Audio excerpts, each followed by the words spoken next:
প্রিয় শিক্ষার্থীবৃন্দ, আসসালামু আলাইকুম। আশা করি সবাই ভালো আছো। আমি আল মাহমুদ, প্রভাষক, পদার্থবিজ্ঞান বিভাগ, পল্লবী মহিলা ডিগ্রি কলেজ। তো শিক্ষার্থীরা, তোমরা সবাই ইতিমধ্যে নিশ্চয় জেনে গিয়েছো যে তোমাদের এইচএসসি পরীক্ষার জন্য একটা সংক্ষিপ্ত সিলেবাস দেওয়া হয়েছে। প্রত্যেকটা বিষয়ই দেওয়া হয়েছে। তো পদার্থবিজ্ঞানের সংক্ষিপ্ত সিলেবাস দেওয়া হয়েছে, তোমরা জানো। প্রথম পত্র, দ্বিতীয় পত্রে দুটা অধ্যায়ের উপরেই, দুটা পত্রের উপরেই সংক্ষিপ্ত সিলেবাস দেওয়া হয়েছে। তো আজকে আমি তোমাদের প্রথমে সংক্ষিপ্ত সিলেবাসে কোন কোন অধ্যায় রয়েছে সেগুলো নিয়ে আলোচনা করি কিছুটা। তারপরে আমরা কিভাবে রিভিশনটা শুরু করব এই সম্পর্কে আহ, আমরা একটা ধারণা নেওয়ার চেষ্টা করি যে কিভাবে রিভিশনটা করব, কিভাবে দ্রুত শেষ করা যায়। কারণ আমাদের উদ্দেশ্য হলো যে যে অধ্যায়গুলো রয়েছে সেগুলো যতটা সম্ভব দ্রুত শেষ করতে হবে। কারণ তোমরা এখানে মনে রাখবে যে সিলেবাস সংক্ষিপ্ত হলে তখন সুবিধা যেমন রয়েছে, একদিক দিয়ে চিন্তা করলে অসুবিধা রয়েছে। কারণ যে অধ্যায়গুলো থাকবে সেই অধ্যায়গুলোর প্রত্যেকটা অংশ খুঁটিনাটি তোমাদের পড়তে হবে, কোনো অংশ বাদ দেওয়া চলবে না। কাজেই রিভিশন দেওয়ার সময় প্রত্যেকটা অধ্যায়, যেই কয়টা অধ্যায় রয়েছে প্রত্যেকটা অধ্যায় সূক্ষ্মাতি সূক্ষ্মভাবে তোমরা শেষ করবে। তাহলে প্রথমেই আমি কোন কোন অধ্যায় দেওয়া হয়েছে প্রথম পত্রে, কোন কোন অধ্যায় দ্বিতীয় পত্রে, সেগুলো তোমাদের লিখে দিচ্ছি। তো প্রথম পত্রে যে অধ্যায়গুলো রয়েছে,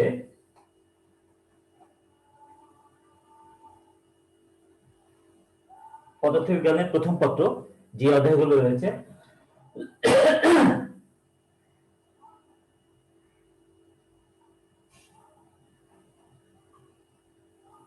সেই অধ্যায়গুলো রয়েছে কি কি?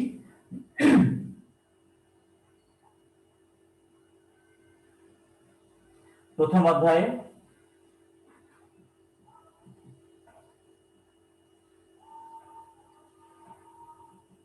দ্বিতীয় অধ্যায়,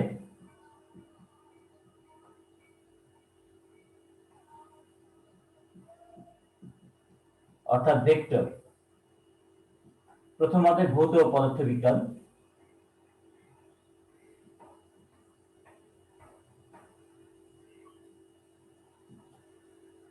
দ্বিতীয় অধ্যায় হলো ভেক্টর।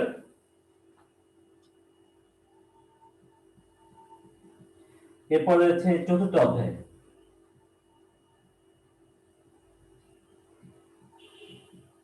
সেটা হলো নিউটনিয়ান বলবিদ্যা।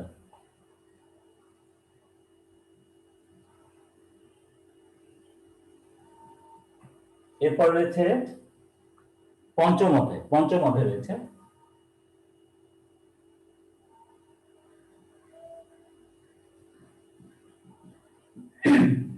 পঞ্চম অধ্যায় হলো কাজ শক্তি ক্ষমতা।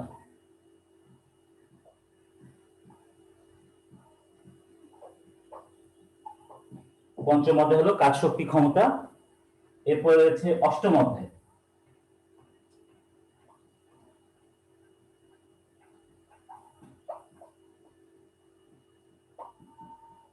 অষ্টম অধ্যায় হলো এরপরে সর্বশেষ, প্রথম পত্রের সর্বশেষ যে অধ্যায় সেটা হচ্ছে দশম অধ্যায়।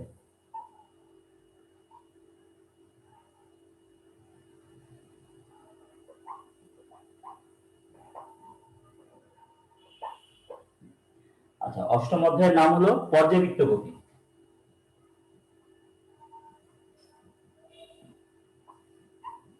আর দশম অধ্যায় হলো আদর্শ গ্যাস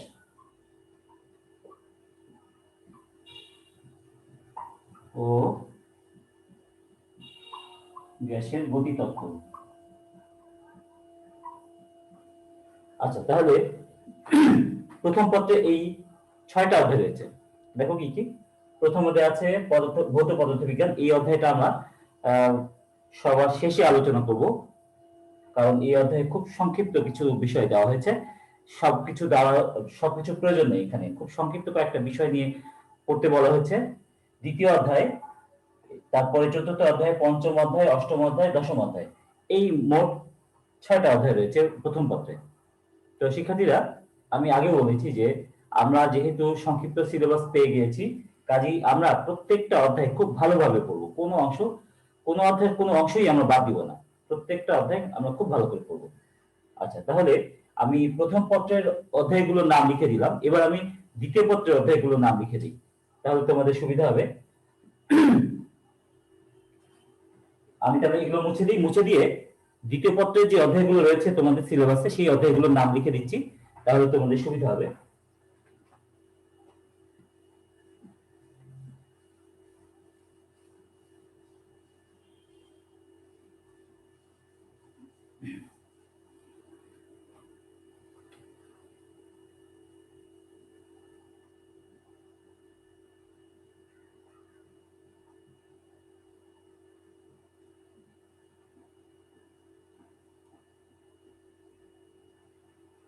প্রথমে রয়েছে প্রথম অধ্যায়, দ্বিতীয় পত্রের প্রথম অধ্যায় রয়েছে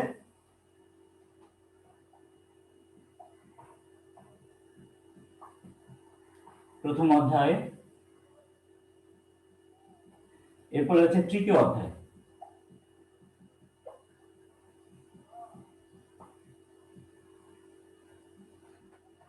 প্রথম অধ্যায়ের নাম তাপ গতিবিদ্যা,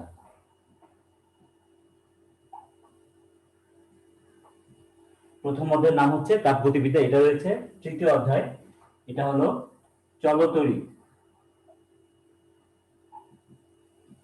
এটা রয়েছে, তো প্রথম পত্রে দেওয়া হয়েছে 6টি অধ্যায়, তবে দ্বিতীয় অধ্যায় একটু কমিয়ে দিয়েছে, দ্বিতীয় অধ্যায় রয়েছে 5টি অধ্যায়। এরপর হচ্ছে সপ্তম অধ্যায়,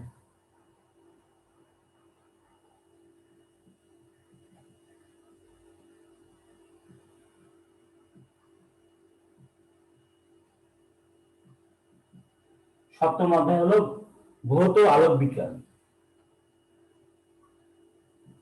ভৌত আলোক বিজ্ঞান।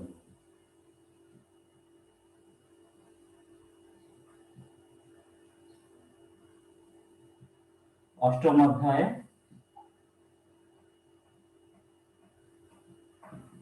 অষ্টম অধ্যায়ে রয়েছে,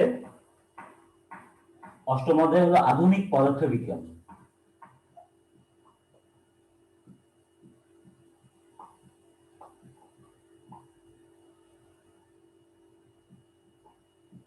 অষ্টম অধ্যায় হলো আধুনিক পদার্থ বিজ্ঞান। আর সর্বশেষ হলো দশম অধ্যায়,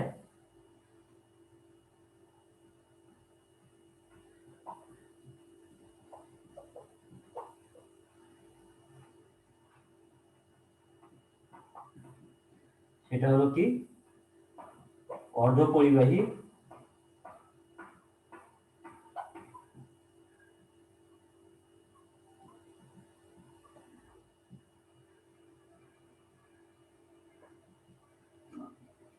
দশম অধ্যায় অর্থাৎ অর্ধপরিবাহী ও ইলেকট্রনিক্স। এই মোট 5টি অধ্যায় রয়েছে তোমাদের দ্বিতীয় পত্রে। তো শিক্ষার্থীরা, দ্বিতীয় পত্রে কোন কোন অধ্যায় রয়েছে আমরা দেখি। দ্বিতীয় পত্রের প্রথম অধ্যায় তাপ গতিবিদ্যা রয়েছে, তৃতীয় অধ্যায় অর্থাৎ চলতরিৎ, সপ্তম অধ্যায় অর্থাৎ ভৌত আলোক বিজ্ঞান, অষ্টম অধ্যায় আধুনিক পদার্থ বিজ্ঞান এবং দশম অধ্যায় অর্ধপরিবাহী ও ইলেকট্রনিক্স।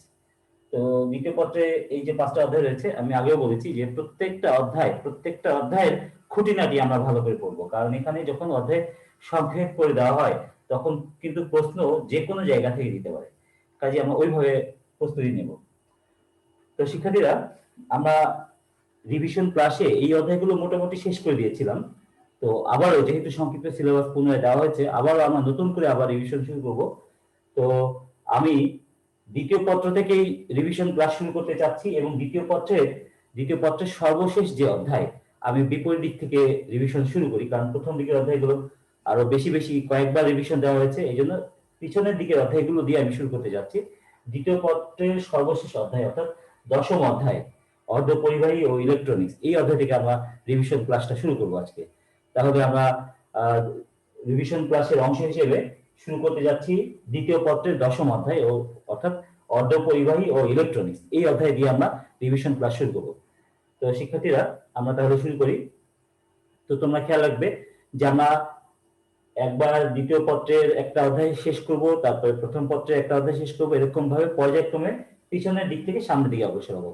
আমি উল্টা দিক দিয়ে যাচ্ছি এই জন্য যে প্রথম দিকের অধ্যায়গুলো বারবার রিভিশন হয়েছে, তো পিছনের দিকের অধ্যায়গুলো রিভিশনটা তুলনামূলকভাবে একটু কম হয়েছে, এই জন্য পিছনের দিকের অধ্যায়গুলোই আমি আগে শুরু করতে যাচ্ছি। তো শুরু করি আমরা।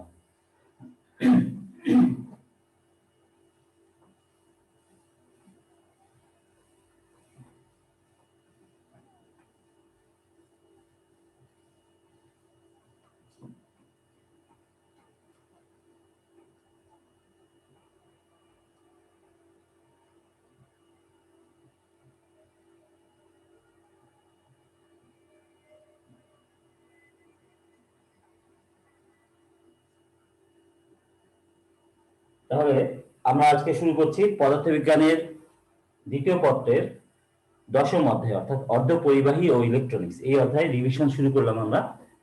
তো প্রথমেই আমরা অর্ধপরিবাহী সম্পর্কে কিছুটা ধারণা পেতে চাই যে অর্ধপরিবাহী কি, অর্ধপরিবাহী পদার্থ কি।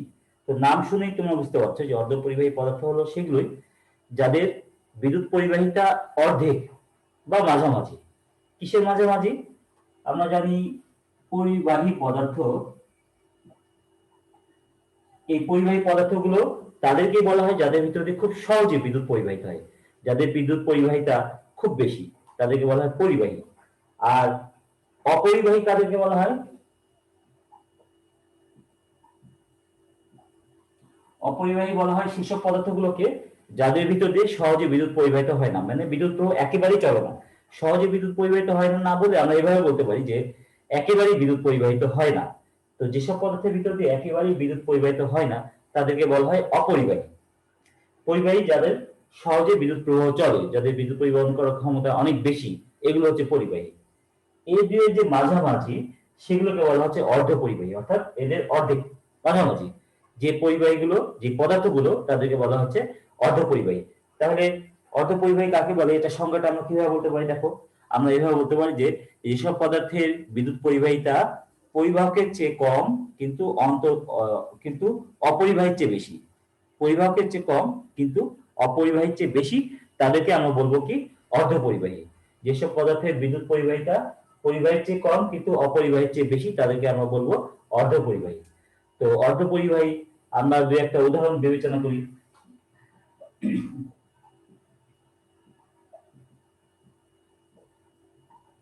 অর্ধপরিবাহী যেমন সিলিকন, সবচেয়ে বেশি যেটা পাওয়া যায় সেটা হচ্ছে সিলিকন অর্ধপরিবাহী। সিলিকন, আরো রয়েছে কি জার্মেনিয়াম, আর্সেনিক, এরকম বিভিন্ন অর্ধপরিবাহী রয়েছে। এদের বৈশিষ্ট্য হলো যে এদের বিদ্যুৎ পরিবাহিতা পরিবাহীর চেয়ে কম কিন্তু অপরিবাহীর চেয়ে বেশি। আরো কিছু বৈশিষ্ট্য রয়েছে, সেগুলো আমরা আলোচনা করব। তো এখানে সিলিকনটা যদিও খুব বেশি পাওয়া যায়, অ্যাভেলেবল, মানে আমরা যে সবসময় আশেপাশে দেখি বালি, বালির প্রধান উপাদান হচ্ছে সিলিকন ডাইঅক্সাইড। তোমরা নিশ্চয়ই জানো যে বালি আমরা অনবরত রাস্তাঘাটে চলতে গেলে বিভিন্ন কাজে সবসময় বালিকে আমরা দেখে থাকি, বালি ব্যবহার করি। এই বালি, এটার প্রধান উপাদান হচ্ছে সিলিকন ডাইঅক্সাইড। এই সিলিকন ডাইঅক্সাইড থেকে অক্সিজেনকে বিচ্ছিন্ন করা হয়, বিচ্ছিন্ন করে সিলিকন পাওয়া যায়। যদিও এই প্রক্রিয়াটা অনেক বেশি ব্যয়বহুল, এত সহজে বিচ্ছিন্ন করা যায় না। তো যে সিলিকনটা সবচেয়ে বেশি পাওয়া যায়, তবে সিলিকনের চাইতে জার্মেনিয়ামটা ব্যবহার করাটা অধিক সুবিধাজনক, এই জন্য যে জার্মেনিয়ামের বিদ্যুৎ পরিবাহিতা যে রূপান্তর এটা খুব সহজ। জার্মেনিয়ামটা ব্যবহার করাটা অনেক বেশি সহজ। এই যদিও এটা তুলনামূলকভাবে এটা কম পাওয়া যায়, ফলে দাম বেড়ে যায়, কিন্তু জার্মেনিয়ামটা এখন বিভিন্ন যে ইলেকট্রনিক ডিভাইসে সব জায়গাতে জার্মেনিয়াম ব্যবহার করে, মূলত জার্মেনিয়াম। তো আমরা এখন এই অর্ধপরিবাহীর বৈশিষ্ট্যগুলো নিয়ে একটু আলোচনা করি। অর্ধপরিবাহীর বৈশিষ্ট্যগুলো আলোচনা করব। তো যে কোনো একটা অর্ধপরিবাহীর বৈশিষ্ট্য আলোচনা করলেই সবারই বৈশিষ্ট্য একই টাইপের, কাজে আমরা সিলিকন দিয়ে আলোচনা করতে পারি। তো আমরা অর্ধপরিবাহীর বৈশিষ্ট্য নিয়ে আলোচনা করি। তো ধরা যাক এক খণ্ড সিলিকন নেওয়া হলো।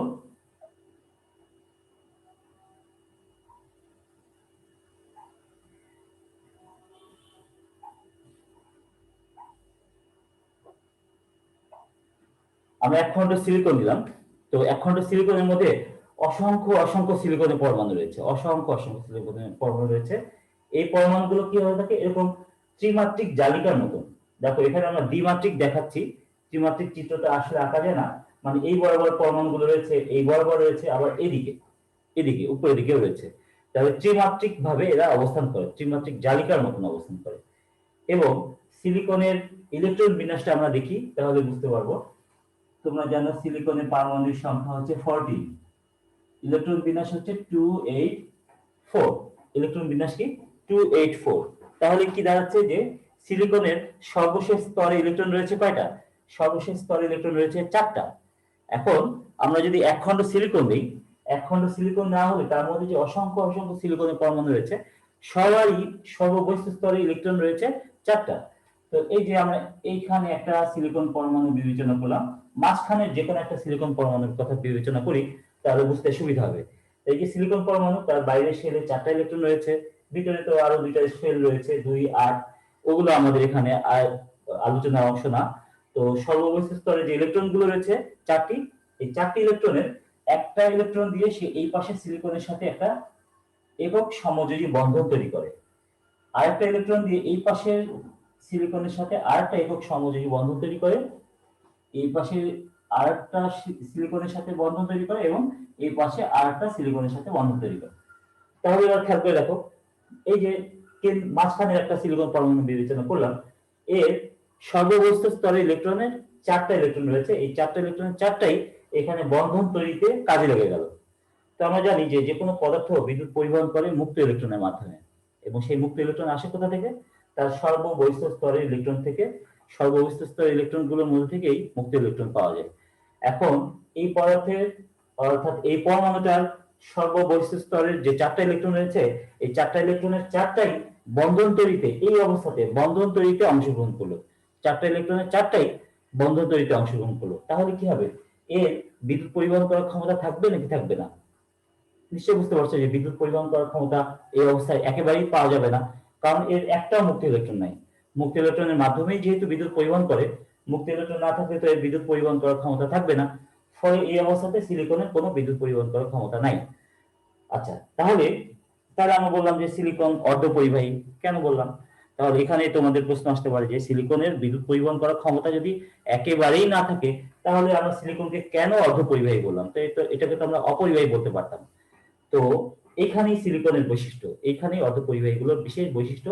সেটা হলো কি, যে এই অবস্থাটা কখন হয়?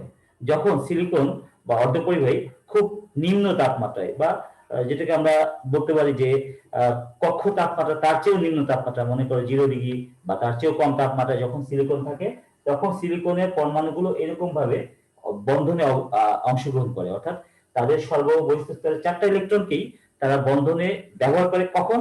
যখন এরা নিম্ন তাপমাত্রায় থাকে, খুব নিম্ন তাপমাত্রা, খুব ঠান্ডা অবস্থায় থাকে। আচ্ছা, তাহলে তাপমাত্রা বাড়লে কি হয়? এটা নিশ্চয়ই আমাদের প্রশ্ন, যে নিম্ন তাপমাত্রায় যদি সবাই এরকম ভাবে প্রত্যেকটা পরমাণু, আমি শুধু এটাকে দেখিয়েছি তা না, এটাও তাই, এটা তো চারপাশে তো 4টা ইলেকট্রন থাকবে, 4টা সিলিকন পরমাণু থাকবে, সেটার সাথে এও বন্ধন তৈরি করবে, এরকম ভাবে প্রত্যেকটাই বন্ধন তৈরিতে অংশগ্রহণ করে। এখন এটা হচ্ছে নিম্ন তাপমাত্রায়। তো তাপমাত্রা যখন বেড়ে যায় তখন কি হয়? আমাদের প্রশ্ন হচ্ছে এটা। তো তাপমাত্রা যখন বেড়ে যায়, দেখা যায় যে এই তাপমাত্রা বেড়ে গেলে ওই যে বহিঃস্থ স্তরের 4টা ইলেকট্রন, ওই 4টা ইলেকট্রনের একটা নির্দিষ্ট তাপমাত্রা হয়তো দেখা গেল যে এই 4টা ইলেকট্রনের যে কোনো একটা ইলেকট্রন তাপমাত্রা বৃদ্ধির ফলে ওই তাপ শক্তিটা শোষণ করে নিয়ে যে কোনো একটা ইলেকট্রন মুক্ত হয়ে ওইখান থেকে বের হয়ে আসলো। এই যে বন্ধন তৈরিতে যে 4টা ইলেকট্রন অংশগ্রহণ করেছিল, তাদের মধ্যে থেকে যে কোনো একটা ইলেকট্রন তাপমাত্রা বৃদ্ধির ফলে তাপ শক্তি দেওয়া হচ্ছে। তাপমাত্রা বৃদ্ধি মানে কি? নিশ্চয়ই তাপ শক্তি এই পদার্থটা শোষণ করছে। তো এই তাপ শক্তি শোষণ করে কে মুক্ত হতে পারে, বা তাপ শক্তিটা শোষণ করে কে? এই বহিঃস্থ স্তরের ইলেকট্রন গুলো, যে কোনো একটা ইলেকট্রন ওই তাপ শক্তি গুলো শোষণ করে করে করে সেটা শক্তিটা এতটাই বেড়ে যায় যে সেই এটা বন্ধন বিচ্ছিন্ন করে এখান থেকে মুক্ত ইলেকট্রনের মতন বেরিয়ে আসে। তাহলে কি হবে? যে এখানে একটা ইলেকট্রনের ঘাটতি রেখে সে মুক্ত ইলেকট্রনের মতন বের হয়ে আসলো। মুক্ত ইলেকট্রনের মতন বের হয়ে আসা মানে এই না যে ওইটা সিলিকন খন্ড থেকে বেরিয়ে আসবে, তা না। ওই মুক্ত ইলেকট্রনটা সম্পূর্ণ সিলিকন খন্ডের মধ্যে এলোমেলো ভাবে ঘুরে বেড়াবে। তাহলে কি সেটা একটা মুক্ত ইলেকট্রন তৈরি করলো, যা কিনা পরিবাহী বৈশিষ্ট্য, পরিবাহীতে যেরকম থাকে মুক্ত ইলেকট্রন, এবং ওই মুক্ত ইলেকট্রনের মাধ্যমেই পরিবাহী বিদ্যুৎ পরিবহন করে, অনেকটা এরকম ঘটনা ঘটে যাচ্ছে। তাপমাত্রা বাড়ার কারণে সেখানে একটা মুক্ত ইলেকট্রন তৈরি হলো পরিবাহী নেয়। যদি তাপমাত্রা আরো বাড়ে, অন্য আর একটা সিলিকন পরমাণু সেখান থেকে আর একটা মুক্ত ইলেকট্রন, তাপমাত্রা একটু বাড়লো, আর একটা সিলিকন পরমাণু থেকে আর একটা মুক্ত ইলেকট্রন, এরকম ভাবে মুক্ত ইলেকট্রনের সংখ্যা ক্রমাগত বাড়তে থাকে তাপমাত্রা বৃদ্ধির সাথে সাথে। তবে এখানে খেয়াল রাখবে, আমি যেটা বললাম খেয়াল করো, যে এখান থেকে একটা মুক্ত ইলেকট্রন বের হলো, তাপমাত্রা যতই বাড়ে না কেন এখান থেকে 2টা মুক্ত ইলেকট্রন বের হবে না, মানে একটা সিলিকন পরমাণু থেকে একটাই মুক্ত ইলেকট্রন বের হবে, একাধিক মুক্ত ইলেকট্রন বের হবে না, তাহলে এটার বন্ধনটা ভেঙে যাবে। তো ওরকম হবে না। তাপমাত্রা বাড়তে থাকলে তখন কি হবে? যে এখান থেকে একটা মুক্ত ইলেকট্রন তৈরি হচ্ছে, অন্য একটা সিলিকন পরমাণু থেকে আর একটা মুক্ত ইলেকট্রন বের হচ্ছে। তাহলে এই বিষয়টা কি দাঁড়াচ্ছে? যে তাপমাত্রা বৃদ্ধি করলে এই সিলিকন বা অর্ধপরিবাহী যেটা বলছি, এটার মুক্ত ইলেকট্রনের সংখ্যা ক্রমাগত বাড়তে থাকে। মুক্ত ইলেকট্রনের সংখ্যা যদি বাড়তে থাকে, তাহলে তো এটার বিদ্যুৎ পরিবহন করার ক্ষমতাও বাড়তে থাকবে। এই কারণে তাপমাত্রা বাড়লে সিলিকন বা অর্ধপরিবাহী এদের বিদ্যুৎ পরিবাহিতা বৃদ্ধি পায়। তো তাহলে কি হচ্ছে? যে বিদ্যুৎ পরিবাহিতাটা বৃদ্ধি পায়, তাপমাত্রা বৃদ্ধির সাথে সাথে, তার মানে কক্ষ তাপমাত্রায়, মানে যে আমরা রুমের মধ্যে যে তাপমাত্রায় রয়েছি, এই তাপমাত্রাতে এটার মোটামুটি বেশ কিছু মুক্ত ইলেকট্রন থাকে, ফলে এটা মোটামুটি ভালোই বিদ্যুৎ পরিবহন করতে পারে। তবে পরিবাহী নেয় না, পরিবাহীর চেয়ে কম, পরিবাহীর চেয়ে কম বিদ্যুৎ পরিবহন করতে পারে। আবার অপরিবাহীর মতন না যে একেবারেই বিদ্যুৎ পরিবহন করতে পারবে না, তাও না। তাহলে অর্ধপরিবাহী বৈশিষ্ট্যগুলো আমরা খেয়াল করি। অর্ধপরিবাহী বৈশিষ্ট্য কি? যে অর্ধপরিবাহী হলো নিম্ন তাপমাত্রায় অপরিবাহী ন্যায় আচরণ করে। কেন নিম্ন তাপমাত্রায় অপরিবাহী ন্যায় আচরণ করে?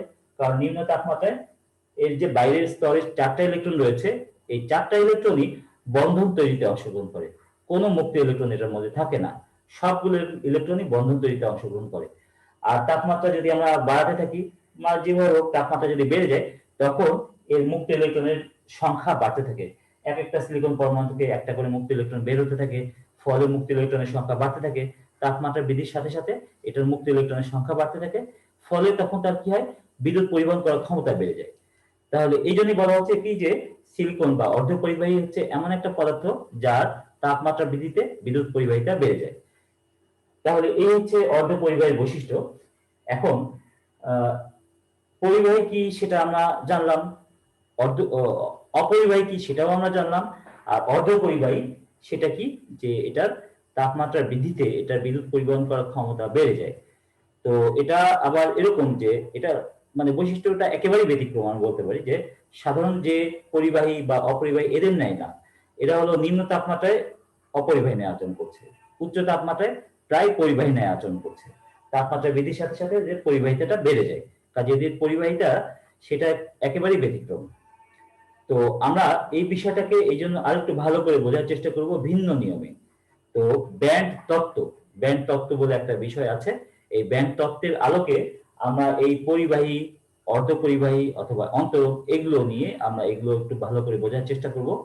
তাহলে শিক্ষার্থীরা, আমরা এখন তাহলে ব্যান্ড তত্ত্ব নিয়ে একটু আলোচনা করি। তাহলে এই পরিবাহী, অপরিবাহী, অন্তরক এদের সম্পর্কে আমরা একটু ভালো করে বুঝতে পারবো। তো আমি এটা মুছে দিই।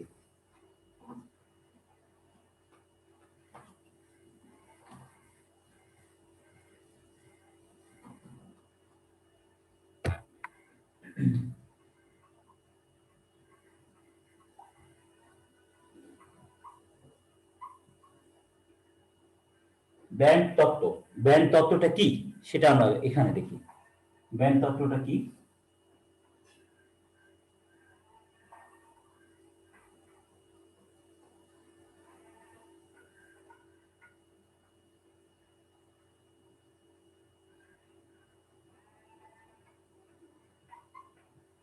আমরা একটা সিলিকন পরমাণুর চিত্র আঁকলাম।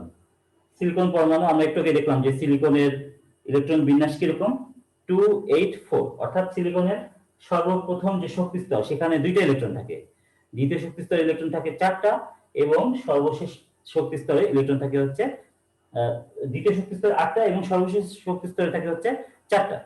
এরকম এই সিলিকনের 3টা শক্তি স্তর রয়েছে। এখন আমরা মানে তোমরা নিশ্চয়ই রসায়নে পড়েছো যে কোন একটা পরমাণুতে যে ইলেকট্রন গুলো যত বেশি শক্তি সম্পন্ন সেগুলো তত বেশি দূরবর্তী শক্তি স্তরে অবস্থান করে। মানে যাদের শক্তি যত কম তারা সবচেয়ে কাছাকাছি শক্তি স্তরে অবস্থান করে, যাদের শক্তি একটু বেশি তারা দূরে, যাদের শক্তি আরো বেশি তারা আরো দূরে, এরকম দূরবর্তী শক্তি স্তরে বেশি শক্তি সম্পন্ন ইলেকট্রন গুলো অবস্থান করে। এটা তোমরা নিশ্চয়ই জানো। তাহলে আমরা যদি এরকম ভাবে চিন্তা করি যে নিউক্লিয়াস, যেটা নিউক্লিয়াস কেন্দ্র, এই নিউক্লিয়াসটা এটা হচ্ছে ভূমি, এখান থেকে একটা নির্দিষ্ট দূরত্বে রয়েছে। কারণ কি? নিউক্লিয়াস থেকে তাদের শক্তি একটু বেশি, সেই জন্য এরা প্রথম শক্তি স্তরে রয়েছে। নিউক্লিয়াস থেকে আরো দূরে অবস্থান করছে এরা, কারণ এই নিউক্লিয়াসের তুলনায়, অর্থাৎ নিউক্লিয়াসকে যদি আমরা ভূমি বা জিরো বিবেচনা করি, তাহলে নিউক্লিয়াসের তুলনায় এদের শক্তি আরো একটু বেশি, এদের শক্তি আরো একটু বেশি, এরকম ভাবে আমরা বিবেচনা করতে পারি। আচ্ছা, তাহলে আমরা এভাবে চিন্তা করি যে প্রথম শক্তি স্তরের ইলেকট্রন গুলোর শক্তি কিছুটা রয়েছে। নিউক্লিয়াসকে যদি শূন্য বিবেচনা করি, শূন্যের তুলনায়, নিউক্লিয়াসের তুলনায় প্রথম শক্তি স্তরের শক্তিটা কিছুটা শক্তি রয়েছে। তারপরে দ্বিতীয় শক্তি স্তরের শক্তি তার তুলনায় আরো বেশি, তৃতীয় শক্তি স্তরের শক্তি তার তুলনায় আরো বেশি, তাই না? এটা আমরা বলতে পারি। এখন যদি আমরা একটা কাজ করি যে এই সিলিকন, একখণ্ড সিলিকন নেই, সিলিকনের মধ্যে তো একটা পরমাণু নয়, অসংখ্য অসংখ্য পরমাণু রয়েছে। যদি আমরা একটা কাজ করি যে আমরা একখণ্ড সিলিকন নিলাম, তার মধ্যে অসংখ্য যে পরমাণুগুলো রয়েছে সেই পরমাণুগুলোকে আমরা আলাদা আলাদা ভাবে বিশ্লেষণ করব। কিভাবে? যে প্রথমে একটা সিলিকন পরমাণু নিলাম, নিয়ে দেখলাম যে তার প্রথম শক্তি স্তরে যে ইলেকট্রন গুলো রয়েছে তাদের শক্তি পরিমাণটা কত, প্রথম শক্তি স্তরের ইলেকট্রন গুলোর শক্তির পরিমাণ কত। তো ধরা যাক আমরা প্রথম শক্তি স্তরের ইলেকট্রন গুলোর শক্তি বিশ্লেষণ করে দেখলাম যে প্রথম শক্তি স্তরের শক্তি হচ্ছে ধরা যাক 1 ইলেকট্রন ভোল্ট।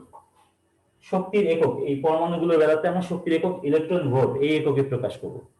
তো যাই হোক, যেটা বলছিলাম যে প্রথম শক্তি স্তরের শক্তির পরিমাণ পাওয়া গেল যে প্রথম যে সিলিকন খণ্ডটা নিলাম, সিলিকন পরমাণুটা নিলাম, তার প্রথম শক্তি স্তরের ইলেকট্রনগুলো শক্তি পেলাম 1 ইলেকট্রন ভোল্ট। এর দ্বিতীয় শক্তি স্তরের ইলেকট্রনগুলো শক্তি পেলাম ধরা যাক 2 ইলেকট্রন ভোল্ট, এবং তৃতীয় শক্তি স্তরের ইলেকট্রনগুলো শক্তি পেলাম 3 ইলেকট্রন ভোল্ট। এটা আমরা একটা আনুমানিক মান বিবেচনা করলাম, আনুমানিক মান, এটা এক্সাক্ট মান নয়, আমি বোঝার জন্য আমি মান বিবেচনা করলাম। তো কি হলো বিষয়টা, যে আমরা এক খণ্ড সিলিকন নিলাম, তার মধ্যে অসংখ্য অসংখ্য পরমাণু রয়েছে, ওই পরমাণুগুলোর মধ্যে থেকে যে কোনো একটা পরমাণুকে নিয়ে তার শক্তি স্তর, তার প্রথম শক্তি স্তরের ইলেকট্রনগুলোর শক্তির পরিমাণটা কত সেটা আমরা নির্ণয় করলাম। তো ধরা যাক প্রথম শক্তি স্তরের শক্তির পরিমাণ পেলাম 1 ইলেকট্রন ভোল্ট। এরপরে ওই সিলিকন খণ্ডের মধ্যে, ওই একই সিলিকন খণ্ডের মধ্যে থেকে দ্বিতীয় একটা পরমাণু নিলাম, সেই পরমাণুর প্রথম শক্তি স্তরের ইলেকট্রনগুলোর শক্তির পরিমাণ কত সেটা আমরা নির্ণয় করলাম। তো তোমাদের নিশ্চয়ই মনে হবে যে যেহেতু একই সিলিকন খণ্ড থেকে দুইটা পরমাণু নেওয়া হয়েছে, এই যে এইরকম একটা সিলিকন খণ্ড, আর এখান থেকে একটা পরমাণু নিয়েছি, এখান থেকে আরেকটা পরমাণু নিলাম, যেহেতু একই সিলিকন খণ্ডের মধ্যে থেকে দ্বিতীয় পরমাণুটা নিলাম, তাহলে তার বেলাতেও প্রথম শক্তি স্তরের ইলেকট্রনগুলোর শক্তির পরিমাণ 1 ইলেকট্রন ভোল্ট, এটাই থাকার কথা, এটাই আমাদের স্বাভাবিকভাবে এটাই থাকার কথা। কিন্তু দেখা যায় কি যে দ্বিতীয় যে পরমাণুটা নিলাম তার প্রথম শক্তি স্তরের ইলেকট্রনের শক্তির পরিমাণ একদম এক্স্যাক্টলি 1 ইলেকট্রন ভোল্ট নেই, তার চেয়ে একটু কম বা বেশি আছে। হয়তো দেখা গেল যে এর বেলাতে প্রথম শক্তি স্তরের ইলেকট্রনের শক্তির পরিমাণ 1 ইলেকট্রন ভোল্ট না হয়ে সেটা হয়তো দেখা গেল 0.9 ইলেকট্রন ভোল্ট। দ্বিতীয় শক্তি স্তরের ইলেকট্রনের শক্তি হয়তো দেখা গেল 2 ইলেকট্রন ভোল্ট না হয়ে তার চেয়ে একটু কম বা বেশি 2.1 ইলেকট্রন ভোল্ট। আবার তৃতীয়টার 2.9 ইলেকট্রন ভোল্ট।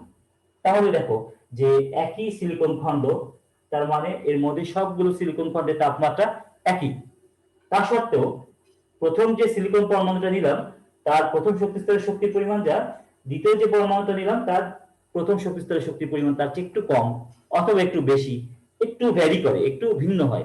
একদম এক্স্যাক্টলি প্রত্যেকটা পরমাণুর প্রথম শক্তি স্তরের শক্তির পরিমাণ একদম একই থাকে না, একটু ভিন্ন হয়। যদি আমরা তৃতীয় একটা পরমাণু নিই তার বেলাতে হয়তো একটু ভিন্ন মান পেলাম, হয়তো দেখা গেল যে তৃতীয় যে পরমাণুটা নিলাম তার যে প্রথম শক্তি স্তরের ইলেকট্রনগুলো রয়েছে সেই প্রথম শক্তি স্তরের ইলেকট্রনগুলোর শক্তির পরিমাণ একটু ভিন্ন, হয়তো 1.1 ইলেকট্রন ভোল্ট। দ্বিতীয়টার হয়তো দেখলাম যে 1.9 ইলেকট্রন ভোল্ট, তৃতীয়টার হয়তো দেখলাম 3.1 ইলেকট্রন ভোল্ট, এরকম। তাহলে কি হচ্ছে যে বিভিন্ন পরমাণুগুলো যদি আমরা বিশ্লেষণ করি তাহলে দেখা যায় যে একই সিলিকন খণ্ড, একই ধরনের পরমাণু, অর্থাৎ প্রত্যেকটাই সিলিকন, কিন্তু প্রত্যেকটা সিলিকন খণ্ডের প্রত্যেকটা সিলিকন পরমাণুর একই শক্তি স্তরের ইলেকট্রনগুলোর শক্তির পরিমাণ কিন্তু একদম নিখুঁতভাবে একই না, কারো 1, কারো 0.9, কারো 1.1, মানে একটু শক্তির ভিন্নতা রয়েছে। তাহলে ঠিক একইভাবে দ্বিতীয় শক্তি স্তরের বেলাতেও তাই, কারো 2, কারো 2.1, কারো 1.9, মানে কাছাকাছি কিন্তু একটু ভিন্ন, একদম এক্স্যাক্টলি একই মান নয়। তাহলে যদি আমরা এই সিলিকন পরমাণুর বিভিন্ন শক্তি স্তরের ইলেকট্রনগুলোর শক্তির পরিমাণ নিয়ে একটা যদি লেখচিত্র আঁকি, সেই লেখচিত্রে প্রথম শক্তি স্তরের শক্তির পরিমাণ কত সেটা কিন্তু নিখুঁতভাবে একটা মান বলা যাবে না। তখন বলতে হবে যে এদের শক্তি পরিমাণটা এত থেকে এত। যেমন আমরা এখানে এরকম বলতে পারি যে 0.9 থেকে 1.1 এর মধ্যে ভ্যারি করে এই শক্তির পরিমাণগুলো। 0.9 থেকে 1.1 এই প্রথম শক্তি স্তরের ইলেকট্রনগুলোর শক্তির পরিমাণটা এর মধ্যে ভ্যারি করে, এর মধ্যে থাকবে, এর মানে বাইরে যাবে না। বা দ্বিতীয় শক্তি স্তরের ইলেকট্রনগুলোর শক্তির পরিমাণ 1.9 থেকে 2.1 এই রেঞ্জের মধ্যে থাকবে। এই যে রেঞ্জটা, এই যে একটা নির্দিষ্ট শক্তি স্তরের ইলেকট্রনগুলোর শক্তির যে রেঞ্জ, যে রেঞ্জের মধ্যে শক্তিগুলো থাকে সেই রেঞ্জটাকে বলা হচ্ছে ব্যান্ড, শক্তি ব্যান্ড। ইংরেজিতে বলা হয় কি এনার্জি ব্যান্ড। তো এটাকে বলা হয় শক্তি ব্যান্ড বা এনার্জি ব্যান্ড। তো এই শক্তি ব্যান্ড বা এনার্জি ব্যান্ড এটার জন্যই আমরা একটা লেখচিত্র আঁকবো।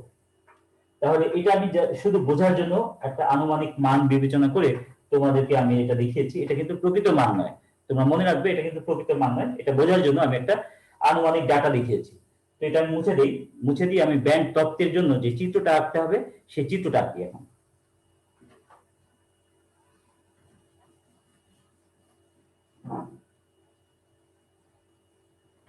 তাহলে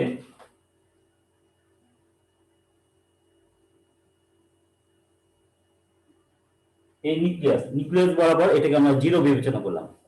তো প্রথম শক্তি স্তরের শক্তির পরিমাণটা একদম নিখুঁত একটা নির্দিষ্ট মান নয়, একটা নির্দিষ্ট মান নেওয়া হয়ে সেটা একটা নির্দিষ্ট সীমার মধ্যে ভ্যারি করে, কারো শক্তি এর চেয়ে একটু বেশি, কারো শক্তি এর চেয়ে কম। সেই জন্য এটাকে আমরা এরকম একটা চওড়া রেখা দিয়ে বুঝাবো, যেটা হলো প্রথম শক্তি স্তরের ইলেকট্রনগুলোর শক্তির পরিমাণ।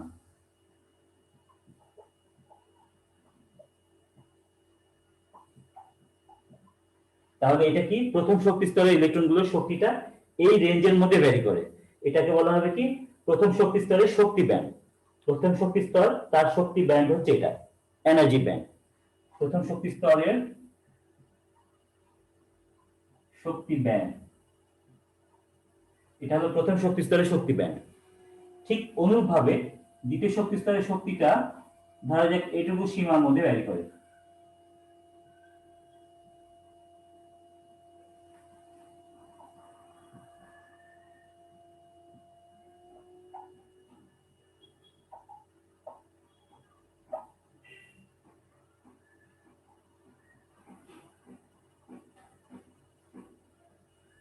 এটা হলো দ্বিতীয় শক্তি স্তরের শক্তি ব্যান্ড। ঠিক একইভাবে তৃতীয় শক্তি স্তরের শক্তি ব্যান্ড,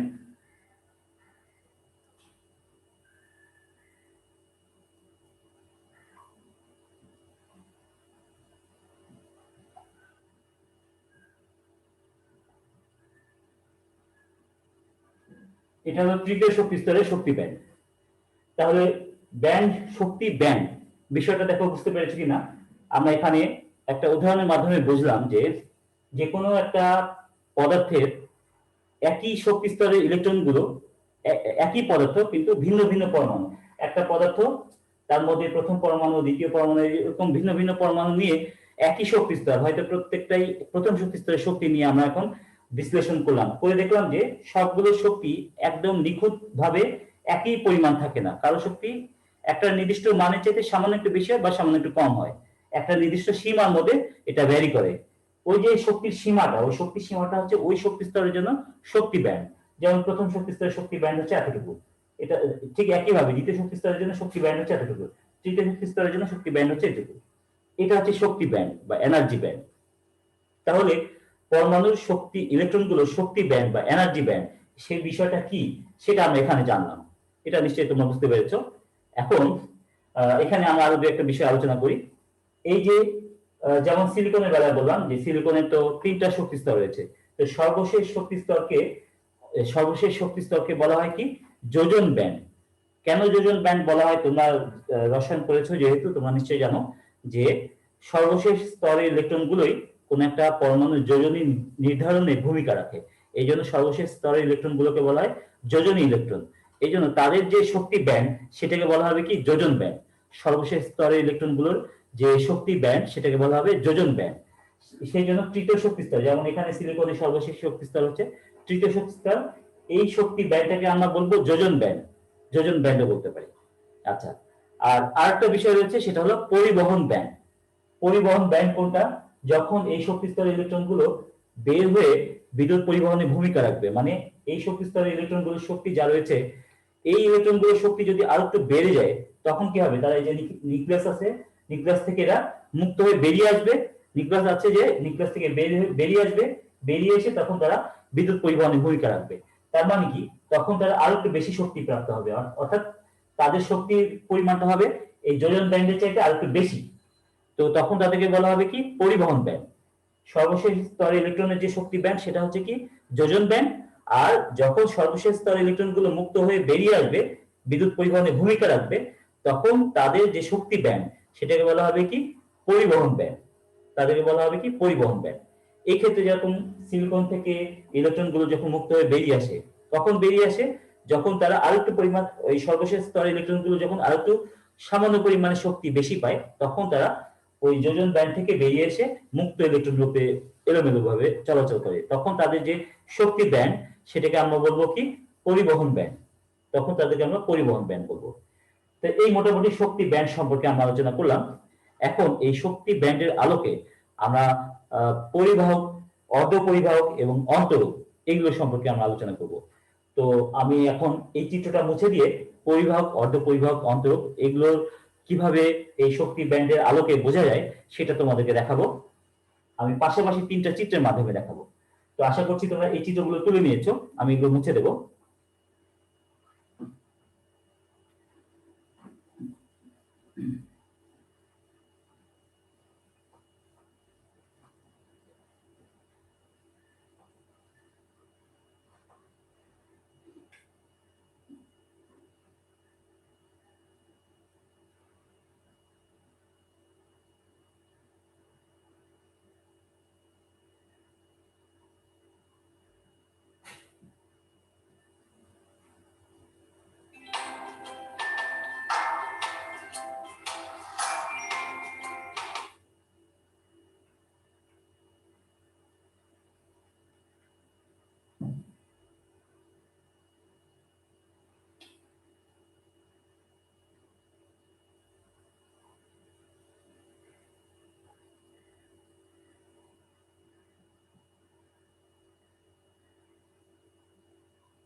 আচ্ছা, তো শিক্ষার্থীরা খেয়াল করো, প্রথমে আমরা পরিবাহী পদার্থ যেগুলো তাদের বেলাতে এই শক্তি ব্যান্ড কিরকম হয় সেটা নিয়ে আগে আলোচনা করি।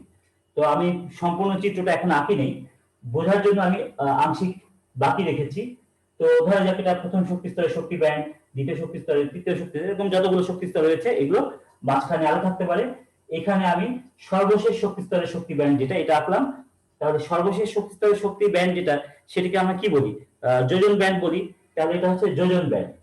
এখন পরিবাহীগুলোর বেলাতে একটা বিশেষ বৈশিষ্ট্য হলো এরকম যে পরিবহন ব্যান্ড অর্থাৎ সর্বশেষ শক্তি স্তরের যে শক্তি ব্যান্ড, যেটাকে আমরা কি বলি? পরিবহন ব্যান্ড। এখন এদের বেলাতে একটা বিশেষ বৈশিষ্ট্য হলো যে পরিবহন ব্যান্ডে থাকা অবস্থাতেই এদেরকে আর অতিরিক্ত শক্তি দেওয়ার প্রয়োজন হয় না। পরিবহন ব্যান্ডে থাকা অবস্থাতেই এরা নিউক্লিয়াসের আকর্ষণ থেকে মুক্ত হয়ে এরা মুক্ত ইলেকট্রন রূপে এলোমেলোভাবে চলাচল করে। অর্থাৎ পরিবহন ব্যান্ডে থাকা অবস্থাতেই এরা যোজন ব্যান্ডে চলে যায়। যোজন ব্যান্ড বলতে কি বোঝানো হয়েছে? যখন ইলেকট্রন গুলো মানে যোজন ব্যান্ড মানে কি, যে সর্বশেষ স্তরে ইলেকট্রন গুলোকে বলা হচ্ছে যোজন ব্যান্ড। তো বিষয়টা আমি আবারও বলি, প্রথম থেকে ব্যাখ্যা করি, খেয়াল করে দেখো যে এটা সর্বশেষ স্তরের যে ইলেকট্রন গুলো সেগুলোকে কি বলা হচ্ছে? যোজন ব্যান্ড। সর্বশেষ স্তরে ইলেকট্রন গুলোকে বলা হচ্ছে যে যোজন ব্যান্ড। তো কারণ এরা হলো যোজনী নির্ধারণে ভূমিকা রাখে। তো যেটা বলছিলাম যে পরিবাহীগুলোর একটা বিশেষ বৈশিষ্ট্য হলো এরকম যে সর্বশেষ স্তরে থাকা অবস্থাতে অর্থাৎ যোজন ব্যান্ডে থাকা অবস্থাতেই এরা মুক্ত হয়ে বেরিয়ে আসতে পারে। এদেরকে আলাদাভাবে শক্তি দেওয়ার প্রয়োজন হয় না। যেমন আমরা একটু আগে দেখলাম যে সিলিকন বা এরকম অর্ধ পরিবাহী যেগুলো, তাদের বেলাতে কি হয়? তাদের বেলাতে সর্বশেষ স্তরে অর্থাৎ যোজন ব্যান্ডে থাকা অবস্থাতে এরা কিন্তু মুক্ত হয়ে বেরিয়ে আসতে পারে না। এদেরকে আরো একটু শক্তি দিতে হয়, তাপ শক্তি বা যেভাবে হোক শক্তি দিতে হয়। এই শক্তির প্রভাবে তখন তারা যোজন ব্যান্ড থেকে মুক্ত হয়ে বেরিয়ে পরিবহন ব্যান্ডে যায়। কিন্তু পরিবাহীগুলোর বেলাতে আবার বৈশিষ্ট্য কি, যে এদেরকে যোজন ব্যান্ডে থাকা অবস্থাতে অতিরিক্ত কোনো শক্তি দেওয়ার প্রয়োজন হয় না। এরা যোজন ব্যান্ডে থাকা অবস্থাতেই মুক্ত হয়ে বেরিয়ে আসতে পারে। ফলে কি হবে? এদের এইটা যদি যোজন ব্যান্ড হয় তাহলে পরিবহন ব্যান্ড কি এর মধ্যেই থাকবে?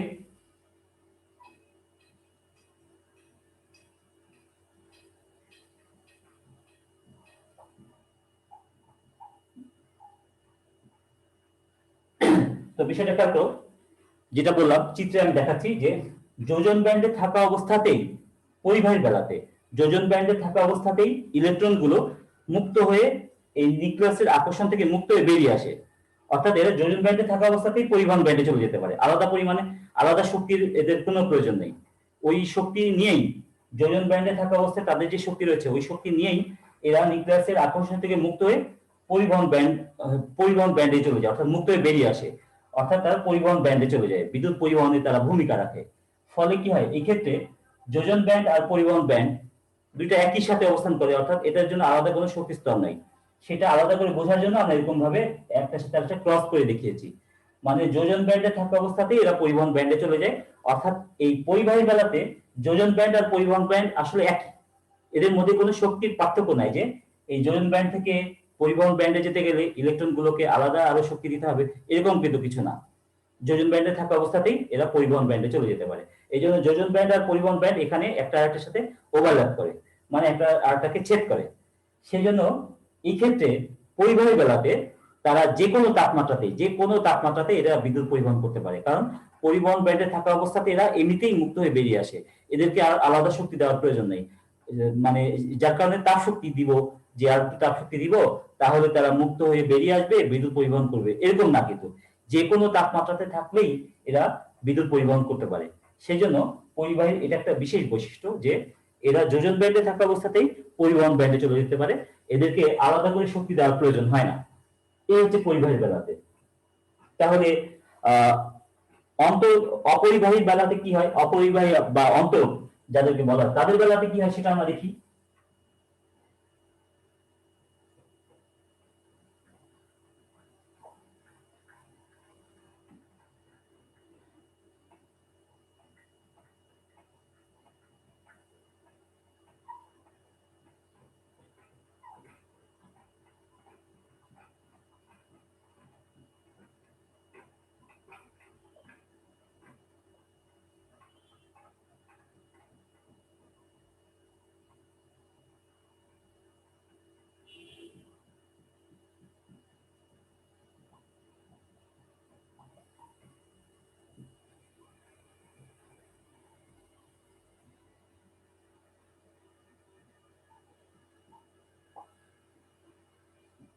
আচ্ছা দেখো, এটা হলো অপরিবাহী।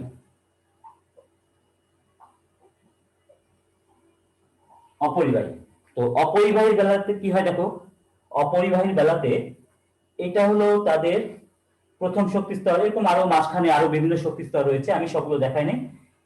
এটা হলো যোজন ব্যান্ড। যোজন ব্যান্ড মানে সর্বশেষ শক্তি স্তর যোজন ব্যান্ড। এই যোজন ব্যান্ড থেকে পরিবহন ব্যান্ডে আসতে গেলে তাদেরকে কি করতে হয়, দেখতেই পাচ্ছ যে পরিবাহকের বেলায় যেরকম হয় পরিবাহের বেলাতে সেরকম না, তাদের মধ্যে যোজন ব্যান্ড আর পরিবহন ব্যান্ডের মধ্যে একটা গ্যাপ রয়েছে। তার মানে যোজন ব্যান্ড থেকে ইলেকট্রন গুলোকে পরিবহন ব্যান্ডে পাঠাতে গেলে একটা শক্তি দিতে হবে, এবং এই শক্তির পরিমাণটা কত, এই যে শক্তির গ্যাপ, এনার্জি গ্যাপ, সেটা কত, 6 থেকে 15 electron volt, 6 to 15 electron volt, এদের মধ্যে শক্তি গ্যাপ। তাহলে ইলেকট্রন গুলোকে এই অপরিবাহী বেলাতে ইলেকট্রন গুলোকে যোজন ব্যান্ড থেকে পরিবহন ব্যান্ডে নিতে গেলে এক একটা ইলেকট্রনকে 6 থেকে 15 ইলেকট্রন ভোল্ট শক্তি দিতে হবে, যা একেবারেই অসম্ভব। কোনোভাবেই এই ইলেকট্রন গুলোকে এই পরিমাণ শক্তি দেওয়া সম্ভব না, যে পরিমাণ শক্তি পেলে এরা যোজন ব্যান্ড থেকে পরিবহন ব্যান্ডে যেতে পারবে। সেই কারণে এই পরিমাণ শক্তি কোনোভাবেই অপরিবাহী বেলাতে দেওয়া সম্ভব না। এই কারণে অপরিবাহীগুলো কখনোই বিদ্যুৎ পরিবহনে ভূমিকা রাখতে পারে না। এটা হচ্ছে শক্তি গ্যাপটা অনেক বেশি হওয়ার কারণে। আচ্ছা, আর আমরা সর্বশেষ যেটা আমাদের মূল আলোচনা সেটা আমরা দেখি অর্ধ পরিবাহী বেলাতে। তাহলে কি হয়, এখানেও আমি শুধু মাঝখানেটা দেখাচ্ছি না, সর্বশেষ শক্তি স্তর অর্থাৎ যোজন ব্যান্ড আর পরিবহন ব্যান্ড,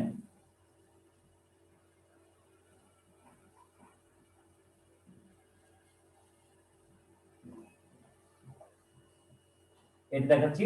এদের মধ্যে যে শক্তির পার্থক্য সেটা হলো ওয়ান, এটা হচ্ছে শক্তির পার্থক্য হচ্ছে 1.1 ইলেকট্রন ভোল্টের চেয়ে কম। এই শক্তির পার্থক্যটা আমি উপরে লিখে দিই।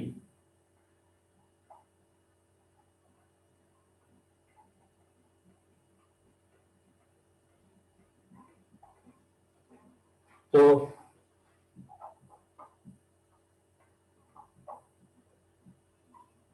অর্ধপরিবাহীর বেলাতে যোজন ব্যান্ড এবং পরিবহন ব্যান্ডের মধ্যে যে শক্তির পার্থক্যটা দেখো আমি এখানে দেখাচ্ছি।